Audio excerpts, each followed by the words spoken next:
tu es supérieur. Tu as mal fait contre un inférieur. Mais demande-lui pardon. Mais tu veux seulement que l'inférieur, malgré que tu lui as mal fait, malgré que tu l'as torpillé, qu'il monte, qu'il te dise pardon. Ça, c'est quel christianisme, hein? Ça, c'est quelle église? Jésus a dit que celui qui gouverne soit comme celui qui gère les autres, comme celui qui sert. Mais toi, tu ne veux pas servir, mais tu veux être grand. Ça n'a pas de sens. Le désir d'être vu, qu'on me voie. Si je m'assois là, on ne me verra pas. Il faut que je m'assoie ici là pour qu'on me voie. Ça dit, c'est charnel. Jésus dit, si tu vas à une fête, ne choisis pas les premières places. Parce que si tu prends la première place, les gens de la fête ils viennent dire, mais toi, tu n'aurais pas dû t'asseoir ici. Va t'asseoir là-bas. Tu rends honte.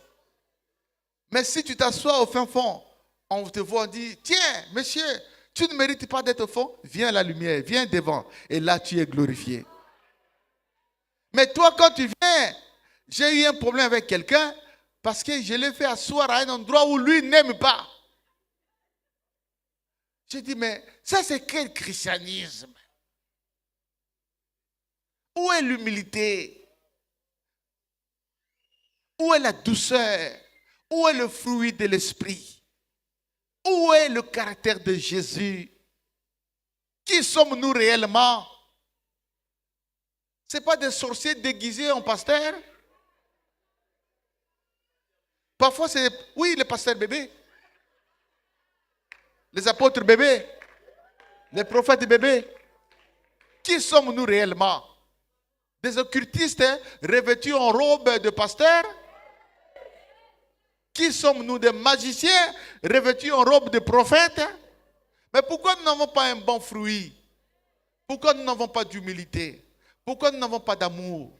Qui sommes-nous? Que prêchons-nous réellement? Mais le temps vient, et il est déjà venu, où Dieu suscitera des énergies nouvelles, des hommes du royaume, ceux qui ont aimeront Jésus. Alléluia.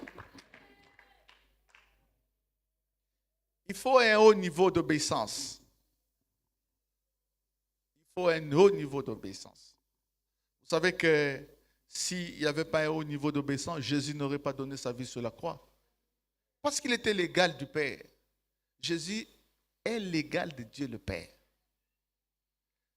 Le Père, le Fils et le Saint-Esprit sont trois personnes de la même nature, une même nature divine. Il n'y a pas deux dieux, il n'y a pas trois dieux.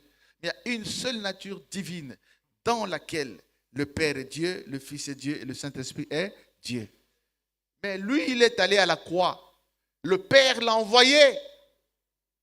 Il n'a pas regardé cette égalité, mais il a obéi. C'est pourquoi je dis souvent que nous sommes sauvés par la personnalité de Jésus. Il a aimé son Père, il s'est soumis, il a accepté de s'humilier, de se briser. Nous avons vu la gloire du Fils unique venu du Père. Nous avons vu Dieu fait homme. Nous l'avons touché. Certains l'ont même giflé. Ils ont giflé Dieu. Certains l'ont même crucifié à la croix.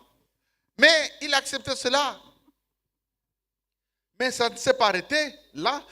Mais Dieu a dit, il a ordonné que dans les cieux, sur la terre, au-dessous de la terre, tout genou fléchisse devant Jésus et que toute langue confesse qu'il est Seigneur à la gloire de Dieu le Père.